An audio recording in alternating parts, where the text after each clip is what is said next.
Hello friends, आज मैं आप लोगों के सामने भारतीय संविधान सभा की सीरीज को शुरू करने वाली हूँ। इसमें मैं सबसे पहले मैंने जो चैप्टर लिया है वो भारतीय संविधान का गठन लिया है। एक एक करके मैं सारे चैप्टर्स आपके सामने ऐसे ही लेकर के आती रहूंगी। देखिए, शुरू करते हैं। सबसे पहला चैप्टर है हमारा भारतीय संविधान सभा की मांग का इतिहास। ठीक है, तो आप इसमें देखिए, मैंने कुछ सन लिखे हुए हैं और उसके सामने मैंने कुछ लोगों के नाम लिखे हुए हैं। समय समय पर इनके द्वारा भारतीय संविधान की मांग प्रत्यक्ष अप्रत्यक्ष रूप से भारतीय इतिहास में होती रही है। लेकिन विडंबना इस बात की है कि हमें केवल कैबिनेट मिशन, अगस्त प्रस्ताव और क्रिप्स मिशन ही पढ़ाया जाता है। मैं थोड़ा सा इतिहास को पीछे से ले चलती हूँ। मैं आपको बताना चाहती हूँ कि कांग्रेस की स्थापना 1885 के बाद कांग्रेस के अधिवेशन हर साल होते थे और हर साल अधिवेशन में कुछ न कुछ नए मुद्दे उठाए जाते थे। उन्हीं में से एक अधिवेशन था 1895, गंगाधर तिलक ने की थी। बाल गंगाधर तिलक ने अपने 1895 अधिवेशन में इन्होंने कहा था कि भारत के को स्वराज होना चाहिए, भारत के पास स्वराज होना चाहिए। संविधान सभा की बात यहीं से शुरू हुई थी। 1922 में महात्मा गांधी ने भी कहा कि भारत में एक संविधान सभा का गठन होना चाहिए, जो भारत के लोगों के लिए होना चाहिए। 1924 से पहले मैं आपको 1923 की कहानी सुनाना चाहती हूँ। 1923 में सी आर दास और मोतीलाल नेहरू दोनों ने मिलकर स्वराज पार्टी की स्थापना की थी। स्वराज पार्टी की स्थापना कहीं न कहीं कांग्रेस की निराशा का एक कारण था। गांधी जी के असहयोग आंदोलन के बंद करने के बाद कांग्रेस में अचानक से निराशा आ गई थी। इस निराशा को दूर करने के लिए चितरंजन दास और मोतीलाल नेहरू ने एक नई पहल की शुरुआत की और 1923 में स्वराज पार्टी का गठन किया। इसी स्वराज पार्टी के दो सदस्य चितरंजन दास और मोतीलाल नेहरू द्वारा 1924 में संविधान सभा की बात की गई। 1934 स्वराज पार्टी पहली बार संविधान सभा की मांग एक औपचारिक मंच से स्वराज पार्टी के द्वारा ही 1934 में की गई थी। 1934 में स्वराज पार्टी के ही एक सदस्य एम एन राव द्वारा ये विचार प्रस्तुत किया गया कि भारत के पास एक संविधान सभा होनी चाहिए। इसीलिए अगर आपसे पूछा जाता है कि भारत में सर्वप्रथम औपचारिक मांग कब की गई थी, किस पार्टी के द्वारा की गई थी, तो आप कहते हैं स्वराज पार्टी के द्वारा की गई थी, 1934 में की गई थी। तो एग्जाम में आपको एक क्वेश्चन मिलता है कि स्वराज पार्टी की स्थापना किसने की थी? चितरंजन दास ने की थी। और संविधान सभा के गठन की औपचारिक मांग किसने की थी? तो स्वराज पार्टी ने ही की थी, लेकिन 1934 में की थी। तो ये तो कुछ भारतीय इतिहास था। आइए आगे अगर हम देखते हैं अगस्त प्रस्ताव और क्रिप्स मिशन के बारे में, तो आपको पता है कि भारत में अगस्त प्रस्ताव 1940 में भेजा गया था। 8 अगस्त 8 अगस्त 1940 को 8 अगस्त 1940 को भारत में अगस्त प्रस्ताव आया। अगस्त प्रस्ताव के पीछे की मंशा आपको पता है क्या थी? इसकी मंशा थी सेकेंड वर्ल्ड वॉर में भारतीयों का साथ। ये एक ऐसा लालच था जिसको देख करके भारतीयों का साथ मांगा जा रहा था। लेकिन भारत के वासी अब अंग्रेजों को जान चुके थे और उनकी मंशा को भी पहचान चुके थे। इसीलिए उनके झांसे में नहीं आए और अगस्त प्रस्ताव को ठुकरा दिया। लेकिन अगर आपसे पूछा जाए, अगस्त प्रस्ताव को तो हमने ठुकराया था, लेकिन अगर आपसे पूछा जाए कि भारतीयों की मांग यानी विधानसभा की मांग को सबसे पहले किसने माना, तो अगस्त प्रस्ताव ने ही माना था। देखिए, अगस्त प्रस्ताव ने इस बात को मान लिया था, स्वीकार कर लिया था, लेकिन भारतीयों ने इसको मना किया था। ठीक है, तो ये पहली मांग जो स्वीकारी गई थी वो अगस्त प्रस्ताव के द्वारा ही स्वीकारी गई थी। उसके बाद 1942 में क्रिप्स मिशन आता है। अच्छा, मैं थोड़ा सा इतिहास का यहाँ जिक्र करना चाहती हूँ। अगस्त प्रस्ताव और क्रिप्स मिशन के बीच में एक आंदोलन भी होता है, जिसे हम कहते हैं सत्याग्रही आंदोलन। 17 अक्टूबर को 17 अक्टूबर को गांधी जी ने सत्याग्रही आंदोलन की शुरुआत की थी। सत्याग्रही आंदोलन अगस्त प्रस्ताव के विरोध के बाद शुरू हुआ था, जिसमें विनोबा भावे पहले सत्याग्रही हुए थे और जवाहरलाल नेहरू दूसरे सत्याग्रही हुए थे। और इसी में जवाहरलाल नेहरू ने दिल्ली चलो का नारा दिया था। इसके बाद क्रिप्स मिशन आता है 1942 में। क्रिप्स मिशन 23 मार्च 1942 को भारत आता है। भारत जैसे ही ये आता है, ये अपनी मांगों को लेकर के भारत में अपनी चर्चा करता है, अपने प्रस्ताव लेकर के आता है। लेकिन इसके प्रस्तावों में कुछ ऐसी झलक नजर आ रही थी, कुछ ऐसी गंध महसूस हो रही थी, जिसमें अंग्रेजों का लालच साफ साफ दिख रहा था। अंग्रेजों ने इस प्रकार से इसको सुव्यवस्थित किया था कि उनका कहना था कि प्रथम आप हमें सेकेंड वर्ल्ड वॉर में अपना साथ दीजिए, उसके बाद हम भारत को एक डोमिनियन राष्ट्र का दर्जा दे देंगे, हम भारत को उनका स्वराज दे देंगे। लेकिन भारत के लोगों को ये बात एक भी ना भाई। और इसमें खासकर गांधी जी ने एक टिप्पणी की थी कि ये जो आप हमें ये बात कह रहे हैं, ये आपकी जो बात है वो किसी न किसी बात की तिथि का चेक के समान नजर आती है, यानी पोस्ट डेटेड चेक है। आप ऐसे चेक को हमें देना चाहते हैं जिसका अता पता ही नहीं है उसके बैंक का। तो इस तरीके से इसे पोस्ट डेटेड चेक की संज्ञा दी गई थी क्रिप्स मिशन को। ये आपसे एग्जाम में क्वेश्चन पूछा जाता है, तो आप इसे नोट डाउन कर लीजिएगा। 1942 क्रिप्स मिशन को पोस्ट डेटेड चेक किसने कहा? पोस्ट डेटेड चेक की संज्ञा के बाद अब आता है कैबिनेट मिशन योजना 1946। लेकिन कैबिनेट मिशन योजना से पहले मैं थोड़ा सा आपको इतिहास में फिर पीछे लेकर चलना चाहती हूँ कि अगस्त प्रस्ताव 1940 के बाद जो क्रिप्स मिशन 1942 आया, 1942 से और 1946 के बीच में कुछ इतिहास में घटनाएं घटती हैं। मैं आपको बताना चाहती हूँ कि 1942 से 1946 के बीच में भारत में कुछ घटनाएं घटती हैं, जिनमें अगर आप बात करेंगे तो सबसे पहले घटने वाली जो घटना थी वो भारत छोड़ो आंदोलन थी। 1942 में भारत छोड़ो आंदोलन घटित होता है। विभिन्न योजना 1945 में घटित होती है और उसके बाद शिमला सम्मेलन होता है 25 जून से 14 जुलाई 1945 के बीच में। इन तीनों घटनाओं के बाद कैबिनेट मिशन योजना भारत आती है 1946 में। कैबिनेट मिशन 1946 में भारत आता है और उसमें 3 सदस्य होते हैं, sir Stafford Cripps, lord Patrick Lawrence और अलेक्जेंडर। इन तीनों के नाम आप बहुत अच्छे से याद कर लीजिए, ये एग्जाम में आपसे क्वेश्चन पूछा जाता है कि कैबिनेट मिशन के 3 सदस्य कौन कौन से थे। इसमें पैट्रिक लॉरेंस जो थे वो कैबिनेट मिशन के अध्यक्ष थे, जिनका नाम याद कर लीजिएगा कि पैट्रिक लॉरेंस जो थे ये कैबिनेट मिशन के अध्यक्ष थे। अब कैबिनेट मिशन भारत आता है और कैबिनेट मिशन के भारत आने के बाद जो बातें भारत के कैबिनेट मिशन के सामने रखी गई, कैबिनेट मिशन उनको वैसे ही थोड़ी से चेंजेस के बाद मान लेता है और कैबिनेट मिशन को आधार बना करके भारतीय संविधान का गठन किया जाता है। तो आपसे पूछेगा जाएगा कि भारतीय संविधान का गठन किसके द्वारा किया गया था? तो कैबिनेट मिशन योजना के द्वारा 1946 में किया गया था। इसके सदस्य कौन कौन थे? तो मैंने आपको बता दिया है कि इसके सदस्य थे लॉरेंस, क्रिप्स और अलेक्जेंडर थे। आप याद रखिएगा, यहाँ पर डेट भी कभी कभी पूछ लेता है कि 24 मार्च को कैबिनेट मिशन 1946 में भारत आया था। अब याद रखिएगा कि 23 मार्च 1942 को क्रिप्स मिशन भारत आया था। यानी कि डेट में केवल एक दिन का अंतर है, उधर आपकी 23 मार्च है और इधर आपका 24 मार्च है। उधर आपका 1942 है और इधर आपका 1946 है। 1942 और 1946 के बीच में भारत में कई घटनाएं घटित होती हैं जो मैंने आपको बताया, जैसे भारत छोड़ो आंदोलन, विविल मिशन, विविल योजना, शिमला सम्मेलन, इस तरीके की बड़ी बड़ी घटनाएं घटित होती हैं। और अब आपके सामने कैबिनेट मिशन योजना भारतीय संविधान के गठन की बात को लेकर के आ जाता है। तो आगे देखिए फिर क्या होता है कि यह तालिका आपको बताती है कि किस प्रकार से भारतीय संविधान में चुनाव का आगाज होता है। संविधान सभा की संरचना कुछ इस प्रकार से निर्धारित की जाती है। आपको पहले मैं यहाँ पे ये बताना चाहती हूँ कि आपको यहाँ पर एक आंकड़ा दिख रहा होगा 389, यानी कि 379 लोग, यानी कुल 379 लोग कहाँ आए थे? तो मैं आपको बताती हूँ कि उस समय जो तत्कालीन जनसंख्या थी भारत की, वो लगभग जो तत्कालीन जनसंख्या थी वहां पे वो लगभग 40 करोड़ के आसपास थी और 40 करोड़ करोड़ में 10 लाख पर एक व्यक्ति लिया गया था। उस हिसाब से जो यहाँ पे संख्या निकल करके आई थी वो 389 लोगों की आई थी। इस 389 में ब्रिटिश प्रांतों से निर्वाचित सदस्य 292 थे, देसी रियासतों से 93 थे और चीफ कमिश्नरी 4 थे। अगर आपसे कभी चीफ कमिश्नरी पूछता है कौन कौन थे, तो आप इसे याद रख लीजिए, ए, बी, सी और डी। ए से आपका अजमेर था, बी से बलूचिस्तान था, सी से आपका कुर्ग था और डी से आपका दिल्ली था। देखिए मैंने आपको पहले ही बोला था कि अगर आप मुझसे पढ़ना चाहते हैं तो आपको फिर पेन और कॉपी लेकर के बैठना पड़ेगा। मैं आपको इतने सारे फैक्ट्स बताऊंगी जो किसी भी किताब में आपको नहीं मिलेंगे। मतलब किसी भी किताब का मतलब है किसी एक किताब में आपको ये सारे फैक्ट्स नहीं मिलेंगे। तो आप पेन कागज लेकर बैठिए और जो मैं बताती हूँ उसको आप नोट डाउन करते रहिए। तो ABCD से आप इसे याद कर लीजिए। ये चीफ कमिश्नरी प्रांत थे, 4 प्रांत थे, ए से अजमेर, बी से बलूचिस्तान, सी से कुर्ग और डी से दिल्ली। ये 4 चीफ कमिश्नरी प्रांत थे। देखिए इसके बाद एक क्वेश्चन यहाँ पर पूछा जाता है कि जो चुनाव का परिणाम था या जो चुनाव थे वो किन किन लोगों के द्वारा थे। तो मैं आपको यहाँ पर ये बताना चाहती हूँ कि जो चुनाव हुआ था उसमें 2 प्रकार के लोग शामिल थे, निर्वाचित भी थे और मनोनीत भी थे।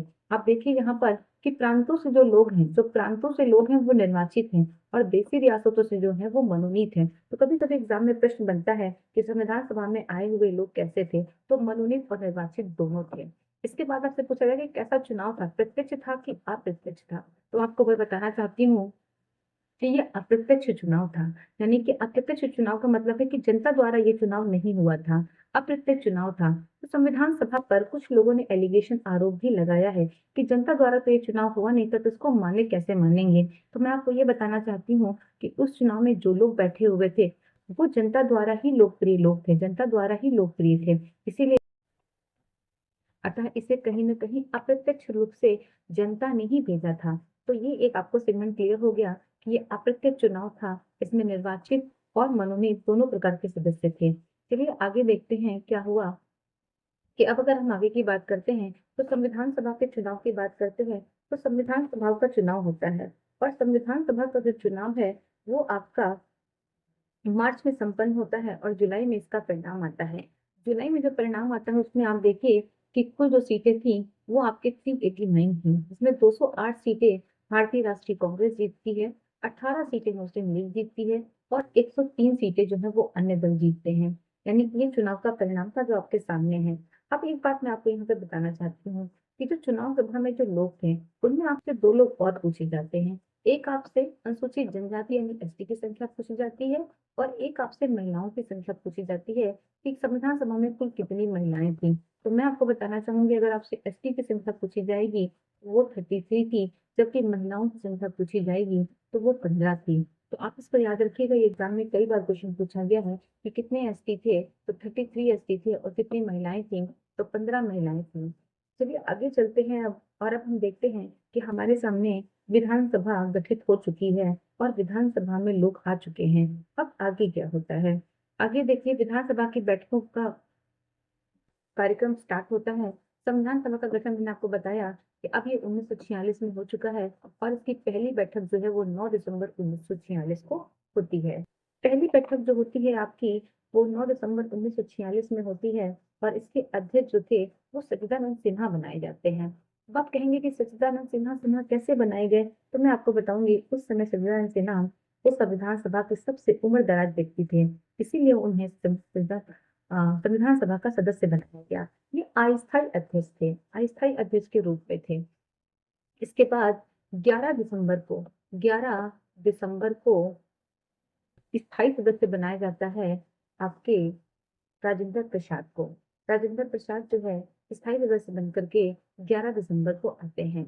इसके बाद कुछ समितियां भी बनाई जाती हैं जो संविधान सभा के गठन का कार्य करती हैं। लेकिन इससे पहले मैं कुछ इन तारीखों की बात करना चाहती हूँ आपसे।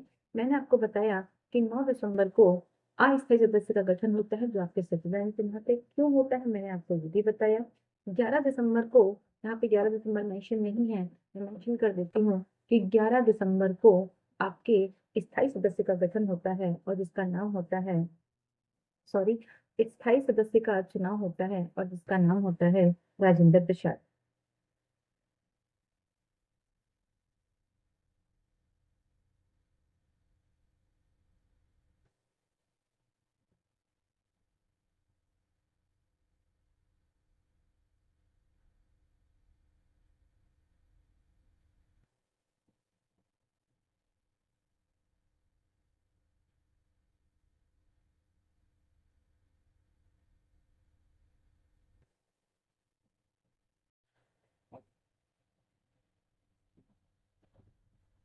कभी कभी आपसे एक प्रश्न पूछता है कि राजेंद्र प्रसाद को स्थायी सदस्य के रूप में चुना गया था, ये कौन सी बैठक थी। तो आप इसको याद रखिएगा कि ये पांचवी बैठक थी, ये संविधान सभा की पांचवी बैठक थी जिसमें राजेंद्र प्रसाद को स्थायी सदस्य के रूप में चुना जाता है।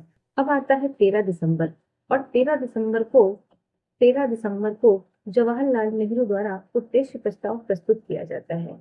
13 दिसंबर को उद्देश्य प्रस्ताव प्रस्तुत किया जाता है जिसे आगे जाकर के 22 जनवरी में अपना लिया जाता है। 22 जनवरी 1947 को अपनाया जाता है। अब आप सोचेंगे कि मैडम ये 13 दिसंबर 1946 को लाया गया और 22 जनवरी 1947 को क्यों अपनाया गया, इतना टाइम क्यों लगा इसको अपनाने में। तो मैं आपको बताऊंगी कि संविधान सभा के लोग अभी भी मुस्लिम लीग का इंतजार कर रहे थे कि शायद मुस्लिम लीग आ जाए, लेकिन मुस्लिम लीग को तो पाकिस्तान की धनी थी, इसीलिए मुस्लिम लीग नहीं आया और अंत में 22 जनवरी 1947 को उद्देश्य प्रस्ताव को अपना लिया गया। तो देखिए ये कुछ यहाँ पे मैंने आपको डेट्स बताई हैं। अब फिर से अगर हम इनकी एक बात कर लेते हैं तो आप देखिए सबसे पहले मैंने आपको डेट बताई है 9 दिसंबर की, फिर मैंने आपको बताई है 11 दिसंबर की, फिर मैंने आपको बताई है 13 दिसंबर की, और फिर मैंने आपको बताई है 22 जनवरी की। ये तीनों डेट जो हैं वो आपकी 1946 की हैं, और जबकि 22 जनवरी की जो डेट है वो आपकी 1947 की है। अगर बात करते हैं कि इनमें क्या क्या हुआ, तो फिर से मैं दोहराती हूँ। 9 दिसंबर को अस्थायी सदस्य विद्वान सिन्हा बनाए गए। 11 दिसंबर को स्थायी सदस्य आपके राजेंद्र प्रसाद बनाए गए। 13 दिसंबर को जवाहरलाल नेहरू ने उद्देश्य प्रस्ताव प्रस्तुत किया, और 22 जनवरी 1947 को उसे अपना लिया गया। आगे देखिए फिर क्या होता है। अब बात करते हैं समितियों की, कि संविधान सभा को कार्य करने की कुछ समितियां बनाई गई थी। इन समितियों में कुछ समितियां बहुत इंपॉर्टेंट जो आपसे पूछी जाती हैं। पहली प्रारूप समिति, इसके अध्यक्ष डॉक्टर भीमराव अंबेडकर थे। दूसरी मौलिक अधिकार समिति, इसके अध्यक्ष पटेल थे। और तीसरी संघ समिति, जिसके अध्यक्ष जवाहरलाल नेहरू थे। यहाँ पर मैं आपसे एक बात कहना चाहूंगी कि एग्जामिनर कभी कभी दो और समितियों से सवाल पूछ लेता है जो मिलती जुलती हैं, और हम थोड़ा सा कंफ्यूज हो जाते हैं। तो मैं आपको यहाँ पर बताना चाहती हूँ कि मौलिक अधिकार समिति के तो अध्यक्ष आपको पता है, मैंने बता दिए कि कौन थे। वो थे आपके सरदार पटेल। लेकिन अगर आपसे पूछा जाए कि उप मौलिक अधिकार समिति, अगर आपसे पूछ लेता है उप मौलिक अधिकार, यहाँ पर आपका मौलिक अधिकार की जगह अगर वो उप मौलिक अधिकार लगा देता है, उप मौलिक अधिकार समिति लगा देता है, तो आप समझ जाइएगा कि उसके अध्यक्ष अब पटेल नहीं होंगे। उस उप मौलिक अधिकार के समिति के जो अध्यक्ष थे वो कृपलानी थे। तो अब आप सोच रहे होंगे कि मैडम कैसे याद किया जाए। मौलिक अधिकार तो आपको याद है पटेल थे, लेकिन जब उप लग जाएगा तो याद रखिएगा कि अधिकार तभी मिलते हैं जब लोगों की क्या होती है, कृपा होती है। कुछ इस तरीके से याद कर लीजिए आप। तो ये कृपलानी हो गया है। और अगर आपसे पूछा जाता है, एक मैं और बात बताना चाहती हूँ, अगर आपसे पूछा जाता है कि अल्पसंख्यक, तो उसके भी कौन थे, पटेल थे। लेकिन अगर आपसे उप अल्पसंख्यक पूछता है तो आप किस पर टिक करके आएंगे, तो आप HC मुखर्जी पर टिक करके आएंगे। तो इतनी बात शायद मेरे ख्याल से आपकी क्लियर हो गई होगी कि मौलिक अधिकार समिति और अल्पसंख्यक समिति के अध्यक्ष कौन थे, पटेल थे। लेकिन उप मौलिक अधिकार समिति के अध्यक्ष कृपलानी थे, जबकि SC मुखर्जी उप अल्पसंख्यक समिति के अध्यक्ष थे। तो ये यहाँ पर कुछ समितियां होंगी जिनकी बात आपसे की जाती है। आगे देखिए, ये कुछ महत्वपूर्ण डेट्स मैंने ली हुई हैं, और यहाँ पर मैंने एक अलग से राष्ट्रीय ध्वज भी ले लिया है। सबसे पहले देखिए, बात करते हैं कि राष्ट्रीय ध्वज आपसे पूछाता है कि भारतीय ध्वज को कब अपनाया गया है, तो आप कहेंगे 22 जुलाई 1947 को राष्ट्रीय ध्वज को अपनाया गया था। अगर आपसे कहा जाए राष्ट्रीय गान कब अपनाया गया है, तो 24 जनवरी 1950 को अपनाया गया था। और आपसे कहा जाए कि राष्ट्रपति कब अपनाए गए थे, तो आप कहेंगे 26 जनवरी 1950 को। देखिए यहाँ पर थोड़ा सा मैं आपको एक बात और क्लियर करना चाहती हूँ कि ये जो आप तारीख देख रहे हैं राष्ट्रीय गान की 24 जनवरी की, तो जो घोषणा कर दी गई थी वो 24 जनवरी को 3 चीजों की घोषणा की गई थी। इसमें राष्ट्रीय गान, गीत और राष्ट्रपति थे। लेकिन पद जो है वो इन्हें कब मिला था, 26 जनवरी को मिला था। तो आप याद रखिएगा कि 24 जनवरी 1950 को आपको 3 चीजें याद रखनी है। एक आपको याद रखना है गीत, गीत याद रखना है आपको। दूसरा याद रखना है आपको गान, और तीसरा याद रखना है आपको राष्ट्रपति। ठीक है, ये आपको 3 बातें याद रखनी है। लेकिन अगर आपसे अपनाने को पूछा जाएगा तो आप क्या करेंगे, तब आप यहाँ पर जो है वो 26 जनवरी 1950 करके आएंगे। और अगर आपसे पूछा है कि पंचांग, भारतीय पंचांग, अगर आपसे पूछा जाता है कि पंचांग कब इस्तेमाल किया गया था, प्रयोग में आया है, सॉरी, तो मैंने देखिए यहीं पे इसको मेंशन कर दिया है कि ये जो है आपका 22 मार्च, ये आपका 22 मार्च को, ये 20 नहीं है, ये 22 मार्च को, 22 मार्च 1957 को अपनाया गया था। तो देखिए राष्ट्रध्वज हो गया, राष्ट्रीय गान हो गया, राष्ट्रीय गीत हो गया, राष्ट्रपति हो गए, पंचांग हो गया। और अगर आपसे पूछता है संविधान सभा, तो मैं आपको यहाँ बता देती हूँ कि ये देखिए मैंने चर्चा यहाँ पे की है कि संविधान सभा को कब अपनाया गया था, तो 26 जनवरी 1950 को सर्वसम्मति से अपनाया गया था। और अंगीकृत कब किया गया था, तो 26 नवंबर 1949 को अंगीकृत किया गया था। तो इस तरीके से जितनी भी मोटी मोटी बातें मैं बता सकती थी संविधान सभा में जो आपके एग्जाम के लिए महत्वपूर्ण है, वो मैंने आपको सारी बता दी है। लेकिन इसके बाद भी मैं कुछ बातें आपको बताना चाहती हूँ कि देखिए संविधान सभा से इससे बाहर तो कोई क्वेश्चन नहीं बनता है। जितने क्वेश्चन मैंने आपको बताए हैं वो आप अगर अच्छे से पढ़ लेंगे तो आपके सारे क्वेश्चन क्लियर हो जाएंगे। लेकिन फिर भी महिलाओं की संख्या आप याद रखिएगा कि संविधान सभा में महिलाओं की संख्या कितनी थी, 15 थी। अगर आपसे ST पूछता है तो उनकी संख्या कितनी थी, 33 थी। इन आंकड़ों को थोड़ा सा आप याद रखिए। अगर आपसे पूछा जाए कुल सदस्य कितने थे, तो आप कितने कहेंगे? 389 लोगों का क्या हुआ था? चुनाव हुआ था। चुनाव कब हुआ था? तो मैंने आपको बताया जुलाई 1946 में चुनाव हुआ था। और कितने लोगों का, इसमें कांग्रेस के कितने लोग थे, ये क्वेश्चन पूछता है, तो 208 लोग कांग्रेस में थे। देखिए लक्ष्मीकांत 211 लिखती है, लेकिन एनसीईआरटी को हम मानते हैं तो उसमें 208 लिखा गया है, तो आप इसको 208 याद रखिएगा। ठीक है। इसके बाद कुछ क्वेश्चन बन जाते हैं कि पहली बार संविधान सभा में पहली बार जो है, सबसे पहले किस राष्ट्र की बात की गई थी या राष्ट्रमंडल की बात की गई थी? तो आप याद रखिएगा कि संविधान सभा में राष्ट्र और राष्ट्रमंडल में सबसे पहले जो बात की गई थी वो ब्रिटेन की बात की गई थी। ब्रिटेन राष्ट्रमंडल नहीं बोले, तो राष्ट्र की चर्चा की गई थी, वो ब्रिटेन की चर्चा की गई थी। अब जाहिर सी बात है, ब्रिटेन ने हम पे इतना राज किया है तो उसी की बात की जाएगी, ब्रिटेन की बात की गई थी। ठीक है। तो ये आपके कुछ क्वेश्चन हो गए हैं जो बन सकते थे। मैंने आपको सारे क्वेश्चन बता दिए हैं। आप इनको अच्छे से देखिएगा। जो डाउट्स आते हैं वो आप मुझे बताइएगा। इसकी एक एमसीक्यूज की सीरीज भी मैं लेकर के आऊंगी और मैं आपको बताऊंगी। जो नेक्स्ट टॉपिक हमारा होगा वो हम आपको पढ़ाएंगे देश का बंटवारा और मुस्लिम लीग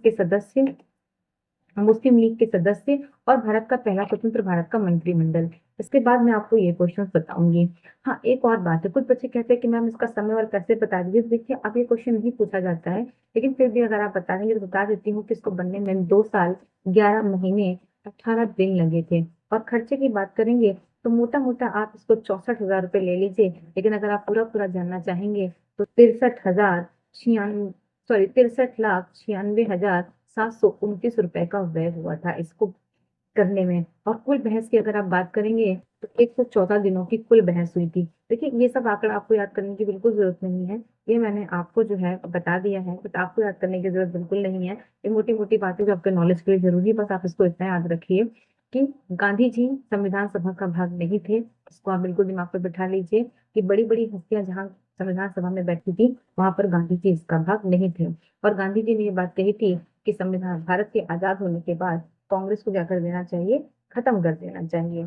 तो ये भी आप थोड़ा सा दिमाग पे रखिएगा। चलिए आज के लिए इतना ही काफी है। इस पूरे मेरे लेक्चर को आप बार बार देखिएगा। जो भी डाउट आता है वो कमेंट बॉक्स में आप मुझसे पूछिएगा। नेक्स्ट अपने लेक्चर में मैं इसके क्वेश्चन आंसर और नेक्स्ट सीरीज लेकर के आऊंगी। तब तक के लिए थैंक यू सो मच।